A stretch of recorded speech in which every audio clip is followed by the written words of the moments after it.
want to reach out to Burijam Prabhu, who is now in Australia. That was such a wonderful presentation which you gave. Not only how you brought us into the Gurukul and highlighted Krishna's attractive nature even in the Gurukul when he tried to disguise himself, but also the whole culture which was there, the culture of love, of learning, of sharing, a culture really imbued with the deepest needs. And I made a note of your one of your sentences which I found particularly good. Without love, our life becomes completely empty and lonely, and that is Kali Yuga. And I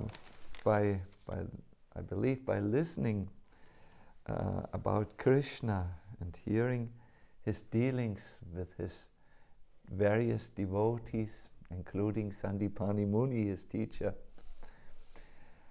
by also seeing the love which you put into the presentation of Krishna visiting the saltwater ocean, and from there starting his journey to the bottom of the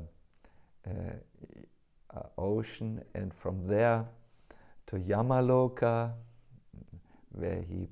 from where he brought back the son of his teacher, was really heart-touching and heart-opening, and in a way almost therapeutic. So I really want to thank you, and yes, I very much also appreciated the little exchange between you and Prashanta, where you were worried that it might be getting late, and Prashanta said, "We don't call it like this here."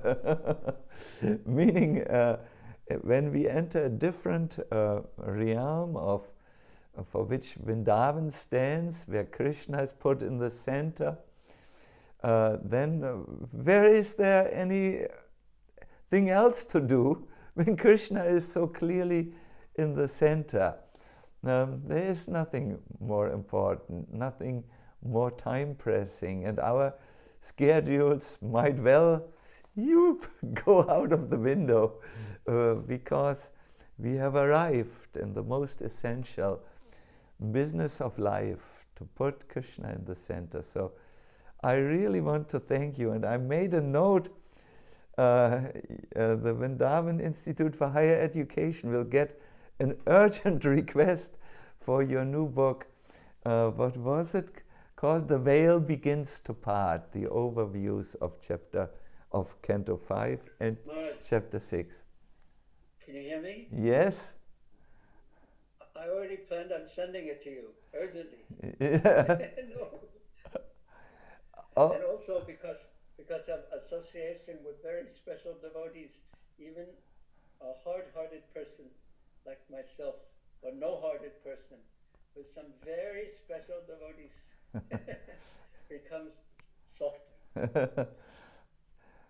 Thank you, but if it doesn't come urgently, I will get my machine into working, and there will be 50 devotees knocking at the room of Vrindavan Institute for Higher Education, because they will try to get to. Good. No, thank you very much. It was such a wonderful. Thank you for your encouraging words. This is not encouragement. This is the truth. Thank you all. Thank you very much, and all of us, all of you participants in the Zoom conference. Yes, thank you for being there on this retreat.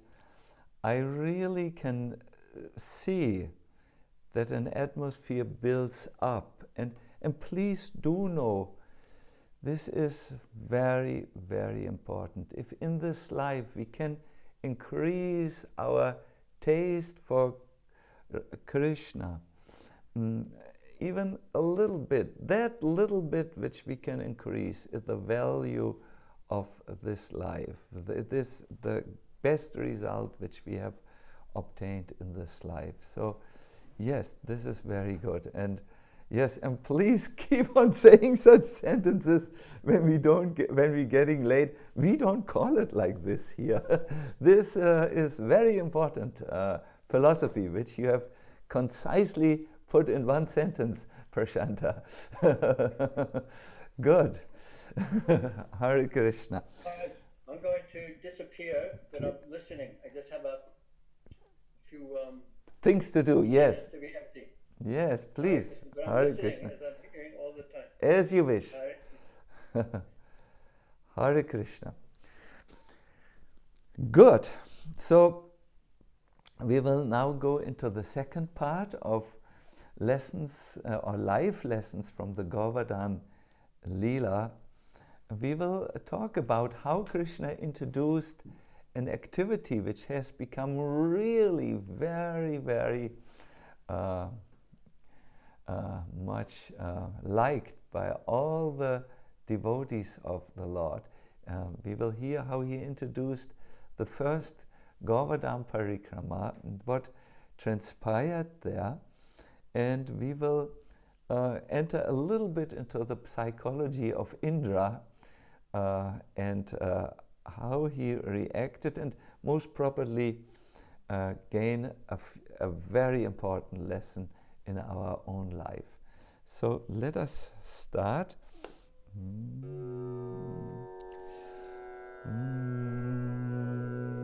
Please all say with me. Namo Vishnu Padaya Krishna Prishtaya Bhutale Shrimate Bhakti Vedanta Swami Niti Namine Namaste Saraswati Deve Gauravani Pracharine Nirvishesha Shunyavadi Paskatyare Satarine Namaste Girirajaya Namaste Girirajaya Shri Govardhana Namine Ashesha Klesha Nashaya Paramananda Daine.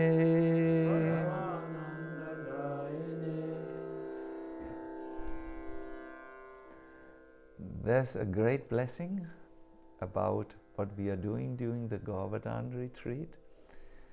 A great blessing which we also hope to receive while listening to the Govardhan Katha. It comes from the Garuda Purana. Giriraja vibhutam cha yashnoti narottama sagachat dharma paramang golokam yogi durlabham. Yogi durlabham means something which is very difficult even for the yogis to attain. That becomes very easy by just listening about Giriraj. This is the verse. One who hears about the glories and the opulences of Govardhan goes to Goloka, a blessing which even the greatest yogis cannot attain. In our culture, we have it's Western culture, I want to say. In the Western culture, we have not much experience about hearing and getting tremendous benefit from it. Maybe in a therapeutic context, there's something that the therapist will say something to the patient that will shift his perspective and allows him to see new angles of vision, and then solve his dilemma a little bit. But even when the patient leaves the therapeutic session, he will still have to deal with his karma. And the karma will return after feeling a little bit lighter and more relieved. Only after a long time it may be abating. But in hearing about Krishna, it is said that the hearing acts like a match which is put into a grass heap. The hearing, in other words, even if it is a little and it arrives at the ear, will be putting fire on our heap of karma, which is there, and it will devour it eventually.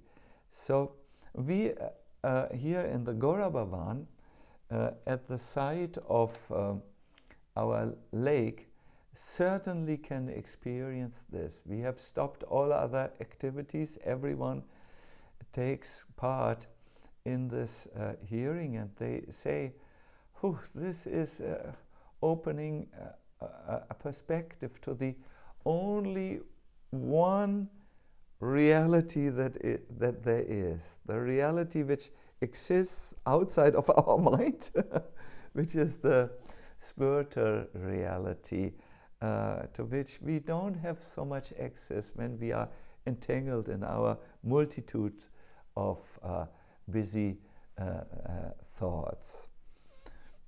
So yes, hearing as a sadhana, as a spiritual practice to attain the sat, a very high goal.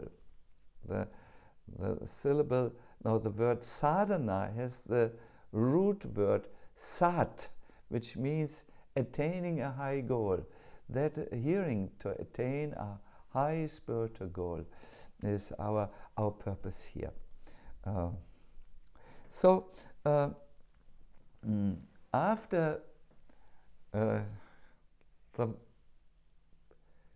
huge, enormous form of Krishna, who was sitting on the sacred mountain, after this form had disappeared, almost like the flame of a fire which disappears,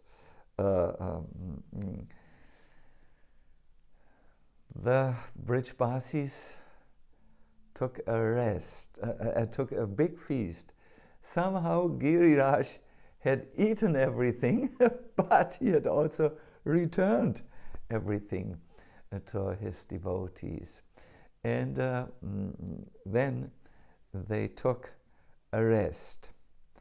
The first one up after this colossal rest, because they had really eaten, this was so much excitement which had happened. Well, there Krishna had shown that he took on a huge form on the mountain, and that was identical with him. After all this excitement, they had to take a long rest, and when they came up from the rest, Nanda Maharaj was already up, and he said, the time has come. Time has come. Let us start the circumambulation of Giriraj. Now, to circumambulate someone is a sign of the deepest respect. I have seen during Vedic marriages, the wife will respect her husband by going around him. I think she only does this one time in the life. I hope the respect continues, I don't know, but the circumambulation. Or when we are worshipping the sacred Tulsi plant, we go around on parikram. To circumambulate clockwise is a sign of a great respect. And Nanda Maharaj called his people to do this. Krishna had instructed him earlier, this is part of worshipping Giriraj. But first, the right order in which these big assembly of Brajvasis were walking had to be established. So the white cows were all taken and put in front of the procession, and they started to walk. Then came the other cows, the multicolored cows. There were red cows and all kinds of cows, lion-headed cows we hear. Then the Brahmanas came, and they had a very serious business. They chanted Vedic hymns, and then the community leaders and their wives came. Then came the assistants of the community leaders, then the young gopis, then the maidservants, then the artisans. There were various artisans. Maybe you know, in the court of Nanda Maharaj, there are people who know to take sticks and you know, on top of the sticks are dishes, fragile dishes, and they know how to juggle them and to give good entertainment in the evening. There are people who can jump over high sticks and everything they know for good humor. And they came and performed their skills. And then after them, let me see, I've written it down, all other skillful people, craftspeople came. And then, this is amazing, and this shows us the amazing atmosphere in Vrindavan. All the forest animals came. Deer were walking there, hares were hopping there, of course the monkeys were there, doing their various antics, but circumambulating, and various birds who were flying above the procession, shouting in their bird language the great joy of going on Govardhan Parikrama. Then the cowherd boys came, and they all whirled their sticks, and afterwards a group of talented musicians playing various instruments and veenas. Then came the honey-voiced singers, honey-voiced, they had madhukantas, honey voice, and afterwards behind them rows upon rows upon rows of dancing girls who were dancing. It was a joyous procession, and the women sang in their voices Krishna's pastimes. This is a community without envy, a community where Krishna and his worship is in the center. Once, when I stayed for a month in the old temple of Suryakund, I was a witness to this community without envy. Every evening, the Brajbasis came in procession. They came into the temple. Not all of them fitted there because it was smaller than now. And they would sing Krishna's pastimes, and the ladies would cover their heads with their saris and dance in a very, very nice way. And in this way, also, I was witness to the village entertainment where Krishna is there in the center. When the Brahmanas chanted, it is described, it was extremely formal Vedic hymns. But when the ladies sang, the simple Brajbasis ladies, it was, I'm looking for the quote, it was very, very nice and gives us a little entry into the art of singing for Krishna. The people of Mathura used to think about the people of Vrindavan with great respect.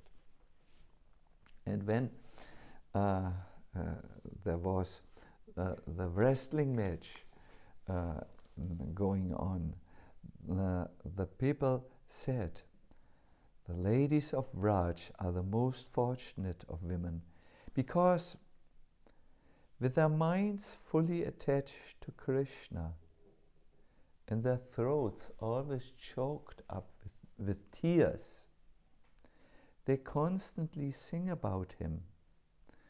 And then it's described that they were singing always while milking the cows, while winnowing grain, churning butter, gathering cow dung for fuel. When they were riding on their swings at the end of the day, they were singing about Krishna. When they were taking care of their crying baby, they said, hey, what was it? Damodama? No. Govinda Damodara Madhaveti. Govinda Damodara Madhaveti. That is particularly the mantra they like to sing. The name of Govinda, of Madhava, Govinda, of Damodar. No? And by their exalted Krishna consciousness, they automatically acquired all desirable things. My dear devotees, my dear skeptics as well, my dear not yet convinced listeners, if you can put Krishna into the center of your life by thinking of him and by also singing about him and his glories, life which would have gone this way will go this way. Life which would go into, arranging and thinking and worrying, will this work out? And oh no, all this negativity is always increasing around me as Kali Yuga progresses. That's this way. Life will change its course. It will go into an increasing amount of happiness, of feeling a divine reciprocation of love. Oh, Krishna cares for me, even for me. You will see this. So while milking the cows and doing other chores, such as swinging or sprinkling the water on the ground, the Braja Gopis would sing about Krishna's name, his form and qualities, and they would have visions of him.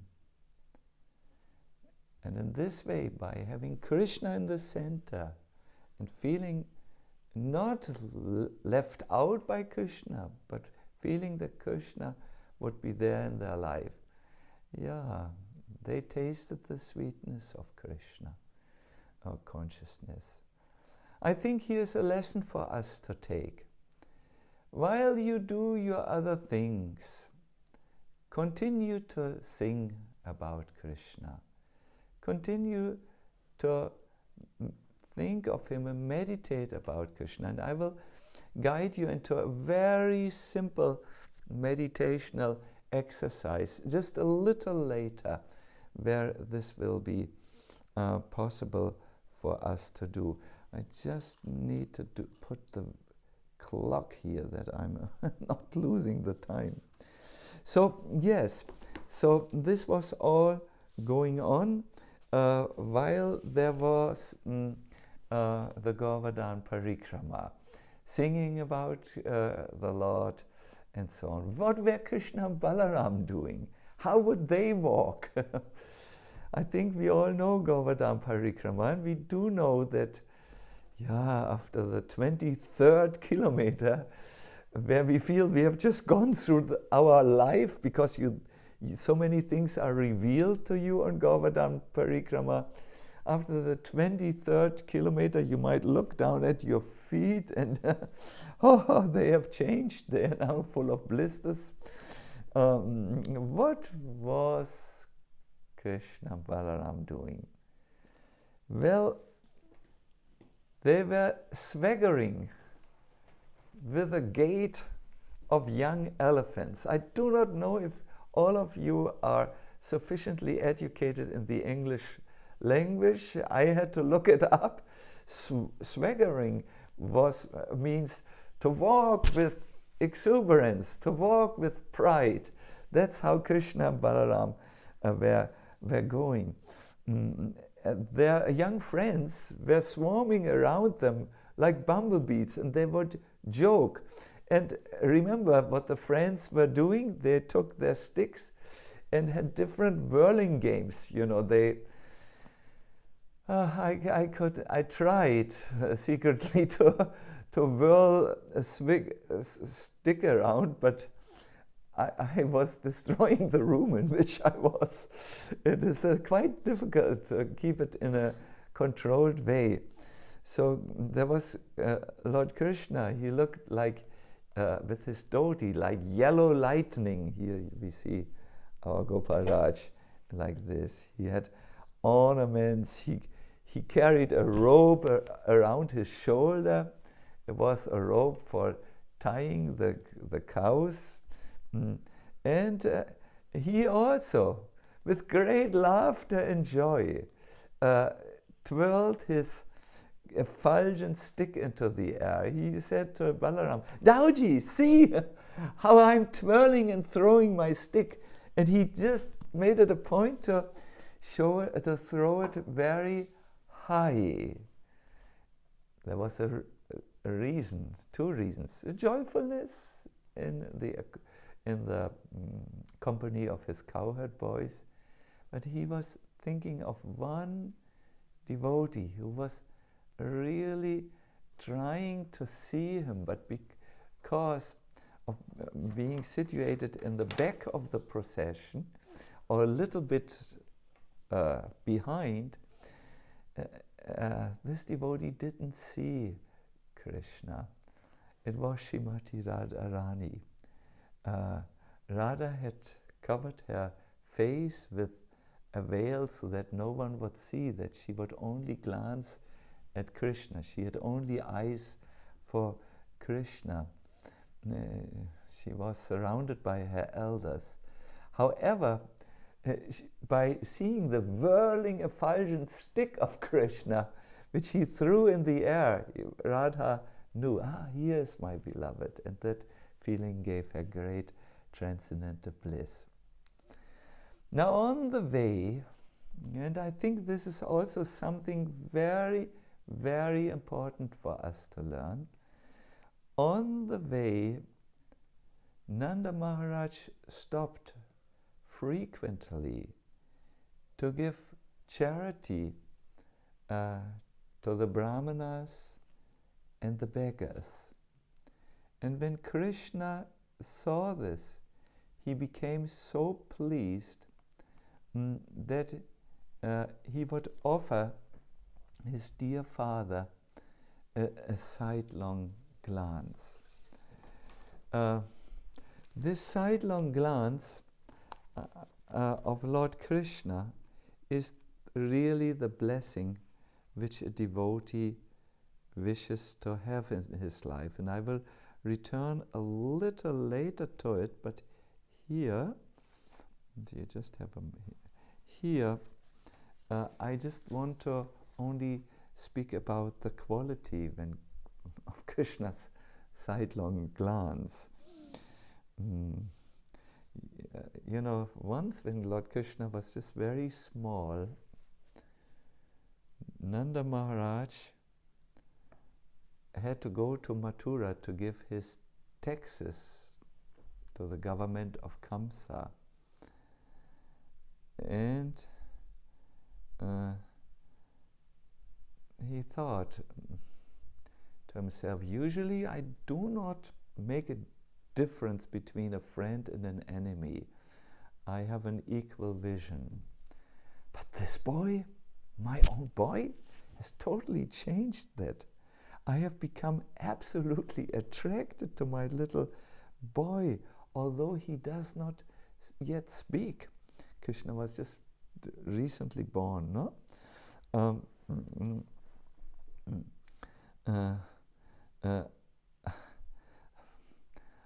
I'm looking repeatedly on his face, and all my agitation in life goes away.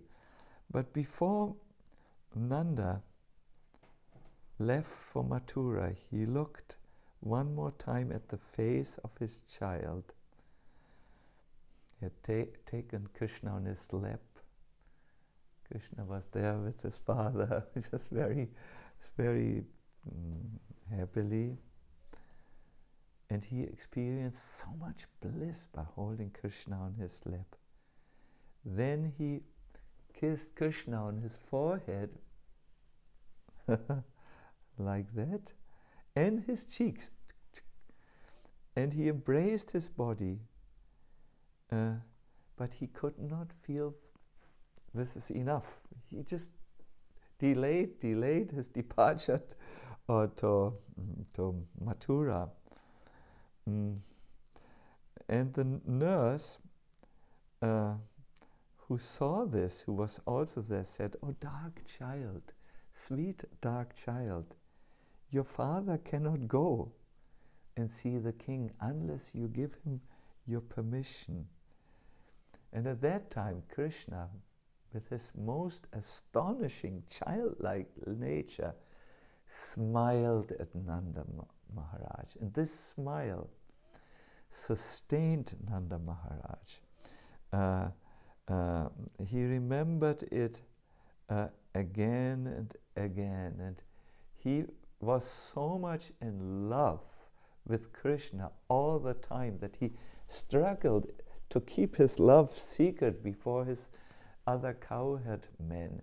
It was just so overwhelming, so in English we say so overboarding his love, that he had this, and he talked joyfully, but inside he always thought of the smile of Krishna, and he looked like a great accomplished yogi who was meditating about the Brahman and seeing the Brahman.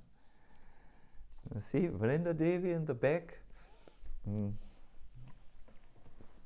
She is surrounded by this huge halo that dispels all the darkness. That happens when you think of Krishna and Krishna's smile in your life. I very much appreciated so many things which Burijan Prabhu explained to us, but he said, he talked about the ultimate psychotherapy. He said when someone who comes to him, he said, please for a moment stop and just think that Krishna loves you. How do you feel? My dear devotees, let us stop for a moment and think that Krishna smiles at us. Let us close our eyes for a moment. Think of the smile of Krishna. His lips are parting, and there are his white teeth, like jasmine flowers. And he smiles happily on us. In his smile is a lot of love.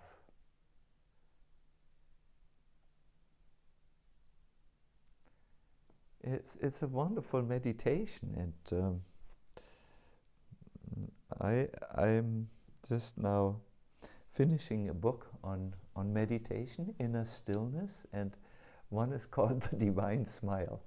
It is an outreach book, and I'm covering the language a little bit, but yeah, it is very, very, very good. This is what the Brajbasis felt all the time, Krishna's love for them, and which evoke loving responses. Krishna did not forget any one of the Brajbasis. It is said about Srimati Radharani that her compassion was so all-encompassing that once she saw a calf who had eaten, and while the calf was eating, a very sharp straw had pierced the mouth a little. So she saw this, and overwhelmed with deep compassion, she took that calf and took the straw out and then smeared from both directions turmeric there. Turmeric? Yes, it's called turmeric. That yellow powder which is disinfecting wounds and helps also that they close very quickly. So yes, that is there for the divine couple. They smile, and in the smile there's love, and it is coming to even the least of their devotees. Once two devotees came together and said, one devotee said, "Why do you love Krishna?" "Oh, why I love Krishna? Oh, that is very simple. I love Krishna because his mind is so expansive. I love Krishna because he does not take even the most serious offense done towards him. He doesn't take that personally. However, if Krishna sees even the tiniest effort to please him, he makes it as big as an ocean. Even if there's an offense as big as an ocean, he makes it like a drop, insignificant, and that even evaporates. And if there's a little insignificant little seva in Krishna's mind, he expands it into the size of an ocean. That's why I like Krishna so much, and I serve Krishna. Oh, yes. So this is the Braj atmosphere. There were other festivities, and because Krishna was in the center, everyone was just so blissful. Jiva Goswami says something about bliss. Even though the soul is very tiny in size, no? The soul is very small. What is the size? 1/10,000th part of the tip of the hair. So even though the size of the soul is tiny, atomic, the soul can enjoy immeasurable happiness. When you are in Krishna consciousness, there are no limits. As long as you keep Krishna in the center, you might have to put the ego a little out of the center. And then this way, all the Brajavasis drowned in happiness. They all did kirtan during the whole parikrama, and it became like dancing through the forests of Braj. Eventually they returned, and when they returned, they watched a dancing event. Then they happily went to take rest, and they were dreaming of Krishna. And their very first parikrama, which was led by the two brothers, Krishna and Balaram. This is a nice meditation when we go on Govardhan Parikrama, that in front of you there are Krishna and Balaram. So you walk searching for them. And behind you is Giriraj, listening to your prayers and so on. That's a very nice meditation to do from Shastra. It is like this. Now this is the Vrindavan atmosphere. But for Indra, this didn't sit well. It is described in Gopal Champu that the joyous glorification and the sounds in which the voices of the cows and birds mingled was so joyous, but it gave Indra such a terrible headache. He went to, I think it was mentioned yesterday, I do not remember very clearly, he went to the two doctors who can cure anything. They can give you a new body, the Ashwini Kumars. And he said, I have such a headache from hearing this kirtan where they glorify a mountain and a little boy. It gives me such a headache.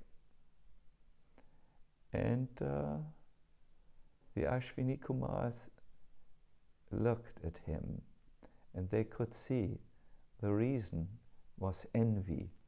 Envy on Krishna. A malicious envy which came about by not being in the center any longer and seeing that Krishna was put in the center. And they shook their head and said, we have no medicine against this. It cannot be cured. You have to suffer your headache, Indra. There's not much medicine which the Ashwini Kumars have. But there is one medicine, to hear about Krishna, and that can cure this terrible envy. Let us go back for a moment about this idea of putting Krishna into the center. We heard one way is to sing the whole day while you do your other work. I know when you are in an important telephone conversation, you have to make that important telephone conversation. Yes, and it may be that, well, nowadays this lockdown, I don't know how it's, at least in Germany, no one can do public things, although there are some who do a little bit.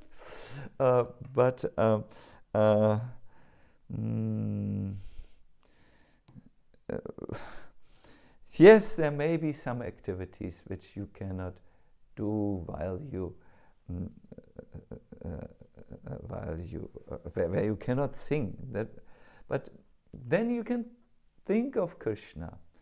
Somehow, if you put Krishna consistently in the center of your life, one day you will wake up seeing Krishna in the spiritual world. That sadhana has to be somehow learned. So in Vrindavan, this is there. And in one of Prabhupada's last purports, he spoke about it so beautifully that I desire to read this quotation to you, because no one could, I wouldn't be able to put it so nice. In Vrindavan, everyone is happy pleasing Krishna. The Goswami is happy pleasing Krishna. The tiger or other ferocious animals, everyone's business is the same, to please Krishna. And in Vrindavan, everyone is happy. The calf is happy, the cat is happy, the dog is happy, the man is happy, everyone. Everyone wants to serve Krishna in a different capacity. And thus, there is no envy. Envy, that bad feeling which makes our heart feel restless and dissatisfied. Oh, he has more likes on Instagram than me. Oh, that comes from a desire of sense gratification, where you put your own personality in the center. But when you put Krishna and his pleasure in the center, envy goes. And that was difficult for Indra to do. Eventually, he was also cured, but that's for later. Thus, because everyone wants to serve Krishna in a different capacity, there was no envy. One may sometimes think that the monkeys in Vrindavan are envious because they cause mischief and steal food. One may think, these monkeys are... But in Vrindavan, we find that the monkeys are allowed to take butter which Krishna himself distributes. Krishna personally demonstrates that everyone has the right to live. This is Vrindavan life. Everyone, no judgment. I once saw this, I must admit I become a little bit worried because the monkeys who eat everything, who break everything, they extend their rule in Vrindavan. They become more and more, and they multiply like anything. And they are now at Govardhan. There used to be no monkeys in Govardhan. Radhakund, you can see them, and they really, like an atomic explosion, they have their procreation act, it's really exploding. So I asked my taxi driver, a Brijbasi, what do you think about these monkeys? I mean, don't we have to do something, like put them into cars and drive them somewhere else? Or it's becoming so much. So we were just passing a banana, banana stall, and the monkeys were just plundering the banana stall. So look at this. Don't we have to do something? They are too much. And he said, no, they're living with us. We have to learn to live with them properly. He should have given them a few bananas, then no problem. You have to learn to live with everyone. This is Vrindavan life, no envy. But Indra, he attacked the very root of Vrindavan life, Krishna and his Brijbasis. Narada Muni had informed him. I will go a little bit into the fast here. He was at that time with his beautiful apsaras, and when he heard about everything that transpired, about how everything had been given to Giriraj, he came into a rage, uncontrollable rage, and called for the Samvataka clouds and addressed them. O faithful servants, O powerful clouds, O rulers of the 14 planetary systems, if you are truly loyal and faithful to me, then hear what I have to say to you now and act immediately. These coward men, headed by Nanda, on the instigation of a foolish little boy who has bewildered all of them, called Krishna, he has offended me. Was constantly praised. I am constantly praised by Saraswati, the goddess of learning, but they have stopped to worship me, and instead they worship a mountain. This is too much. Fly to Braj, destroy all the cows, which are the sole means of livelihood for Nanda and his people, and then destroy Braj in such a way that no one will ever know that there was such a place as Vrindavan. You can see how Indra was totally bewildered.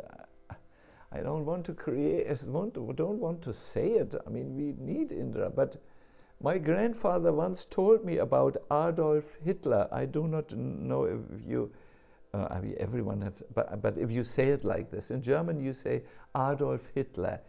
In English maybe you say Hitler or something. I do not know. So when he heard that his orders were not followed, he jumped from his seat. He went to the carpet. He took the carpet and he bit into the carpet because he was full of rage and anger, and it had to go to the carpet, you know, so somewhere. So it's a little bit like. I hope I don't go too far in my analogies, but this Indra he opposed against the prince about giving, surrendering to Krishna. And he sent all this trouble to the Brijbasis. It started to rain.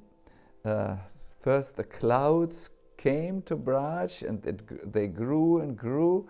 Then it rained like pillars. The lake started to overflow. Then the rivers. Then the wind came and tore the mountains apart. Not Giriraj. The trees were uprooted and scattered. And the 12 directions were scattered. You couldn't find any orientation. The people walked, it was dark, they couldn't find anything at all, no directions, the houses, the roofs were torn apart, trees broke, and Indra vented his rage. All of a sudden, as everyone was panicking, a very strong voice was heard above the apocalyptic noise. It was the voice of Krishna, whose voice somehow penetrated. I want to find this for you. He called, "O Mother, do not delay now. O Father, do not delay. Please come. O elders, bring everyone. Come, I'm at Giriraj's feet." Krishna was there with his cowherd boyfriends, and he said, "I'm going to lift now Giriraj." And they said, "Don't do this. Your muscular power is not strong enough." Krishna said, "Can I give you a proof?" He didn't want to act against the will of his friends. And they said, "Yeah, well, no one can lift a mountain." But then Krishna went to a huge tree, and I have seen the tree, and he took the branch, it was a branch like this, and he just twisted it without breaking. It's still twisted. And he did it effortlessly. So he said, "What do you say now?" "Okay, go and lift Giriraj."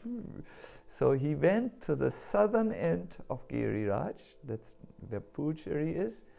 There was a tunnel, and he went through the tunnel underneath Giriraj, and then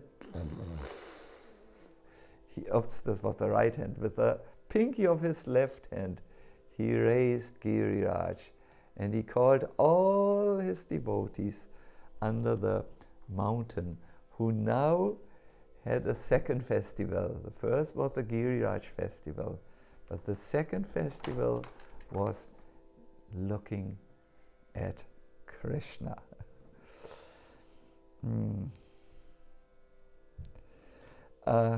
My dear devotees, I have the feeling I'm going here over time, so I want to draw to the end. I have so much more nectar here. Let me first bring you again back to the glance of Krishna. Prabhupada used to say, don't try to see Krishna, but act in such a way that Krishna sees you. Act in service in such a way that Krishna will see you. And at another time he said, when a devotee with all his heart and soul serves Krishna, dresses him in nice garments and gives him a flower, Krishna smiles. If you can get Krishna to smile upon you just once, one time, your life's goal is fulfilled. I would like to repeat this. When a devotee with all his heart and soul serves Krishna, dresses him in nice garments and gives him a flower, Krishna smiles. If you can get Krishna to smile upon you just once, your life's goal is fulfilled. Just once, then your life's goal is fulfilled. At the end of this little presentation, before I can take any questions, but please don't type the questions in while you meditate. You have to do it after, if you have not yet done it. I would like to make a little Krishna meditation about the smile of Lord Krishna. It is said that those persons who constantly remember Sri Hari, in the way in which this meditation goes, will be devoid of all miseries. Their hearts will be absorbed in thoughts of the Lord. Their senses will be conquered. They will be faithful, and they will become maddened by ecstatic love.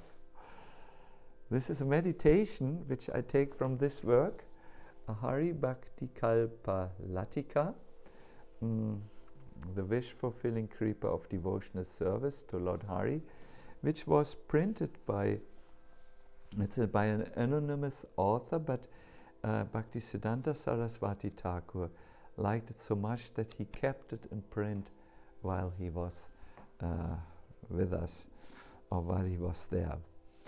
So,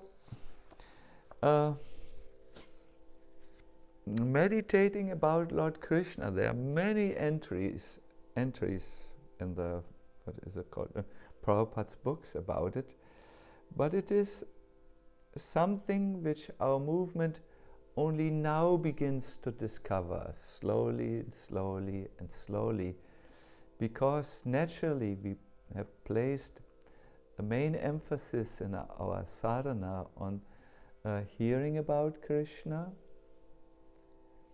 and glorifying Krishna, either speaking about him, that's also a form of kirtan or glorification, or singing about him. You will be most probably accustomed to these two processes, hearing about Krishna and glorifying him. I learned the art of meditation quite early because I have a memory which for many things is like a sifter. I hear something and whoop, it goes out of my mind, especially numbers and other things. For other things it works all right. It's so, but also when I read philosophy, it sometimes, in the beginning it was, now it's all right, but not fully all right, but a little bit more all right. In the beginning, when I was a new Bhakta, I would read all this new information and I would think, wow, far out, but what did I read just now? And I made it a point to stop this type of thinking, type of reading. But I read, and then I stopped, and I remembered what I had read. It's a good process to do. I reflected also about what I had read. This is how you enter by just the art of meditation, by just remembering. Smaranam is many times also translated as not meditation, but remembering. This is, you recall something into your mind, which then becomes the main content of your mind. And if it is a spiritual recollection, it will make the mind spiritual. If it is a material recollection, it will agitate, or not always agitate, but it will make the mind vibrate in material ways. So remembering is a good way. It is a nice way. And this is how you learn to meditate. You just learn to remember what you have read and what you have heard, and then you start rewiring your mind and putting some spiritual content in there. So the meditations on Lord Krishna start always in Vrindavan. Those of you who you can also listen to what we will hear, but I will first put you into a little peaceful state. I request you to sit down.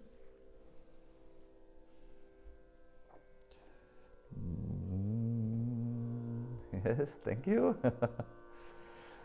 Oh, I see, I can understand. Some of you are excited. What will come now? Something wonderful. So find just a little. It should be comfortable but straight, no? Sit straight.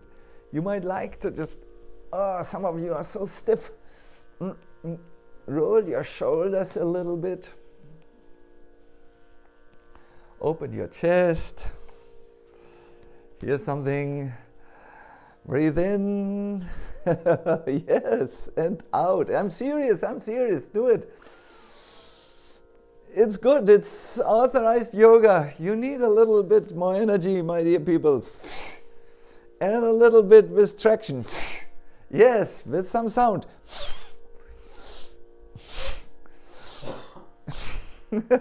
You might smile also. It's not forbidden to smile. It's not so serious. Thank you. Bas. And now just lengthen your breath.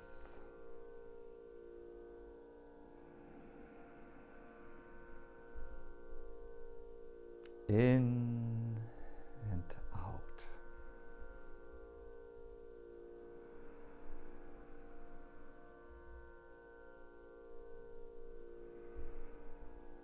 Oh, some of you do not breathe any longer. Let me help you. When you breathe out, just extend your exhale. That will take care that you can breathe in better.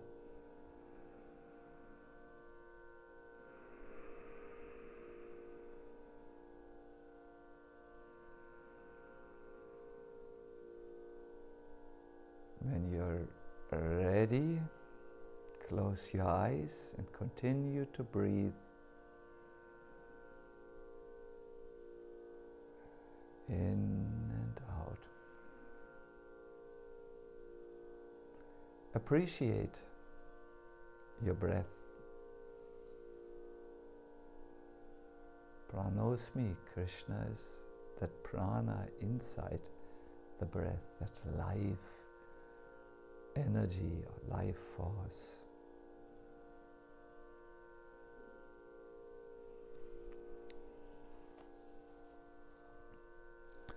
Those of you who would love to go to Giriraj Govardhan in their memory may do so. I will read you now a few texts on Krishna meditation, and just let the texts enter your ear and let them soak you a little.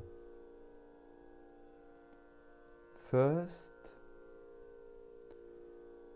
meditate on Vrindavan, which is filled with intoxicated dancing peacocks.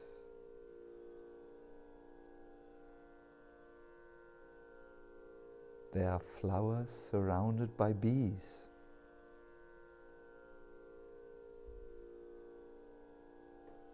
Attractive fruits.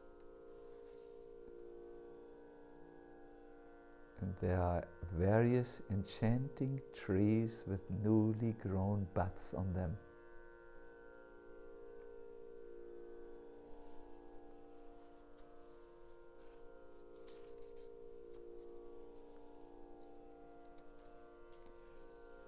And there is Krishna.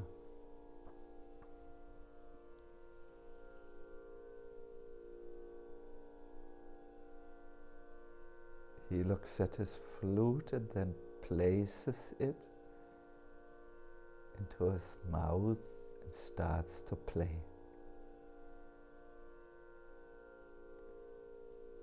When the oxen and white cows hear the sound of Krishna's flute play, they continue to hold the grass in their mouths, and they look at him without blinking their eyes.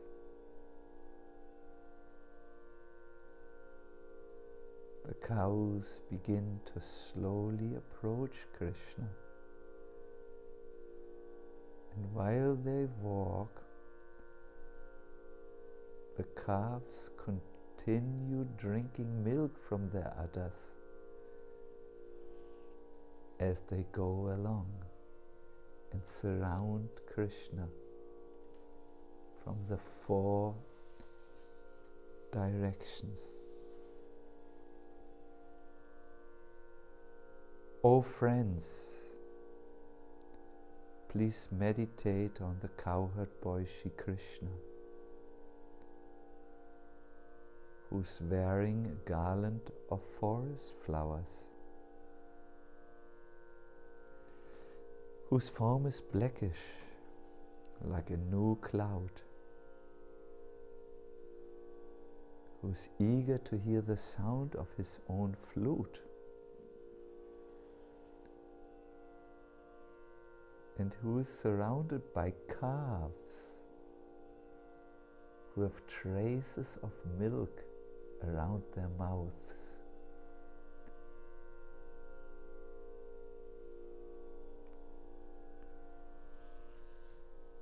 See Krishna in your mind's eye. He is smiling. His bodily color is like a fully blossomed blue lotus. His eyes are reddish, like lotus flowers, and his hair is decorated with a peacock feather. Look at Krishna in your mind's eye. He has butter in his hands.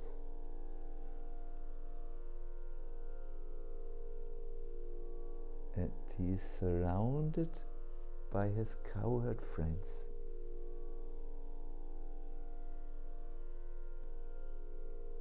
Suddenly these cowherd boys begin to dance,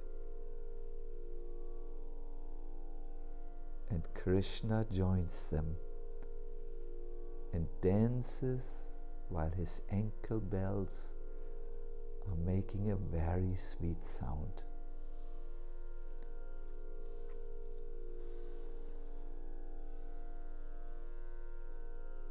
Krishna dances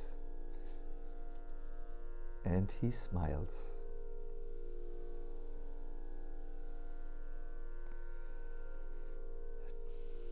You may take now a few deep breaths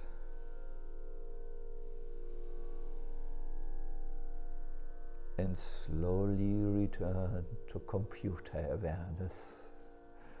Means looking at your computer.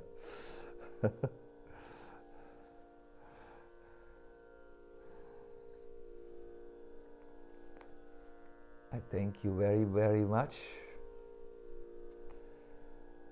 We have to deal tomorrow a little bit more with envy, to drive it completely out of the heart. We will talk about the two centers of dynamic interest in our psychology, only 2 minutes, and then we will fly to Braj, free from any obstacles. And this is the land of love, which we look for vainly, without success, in the material world where only a reflection exists. It's for a short time there and then gone.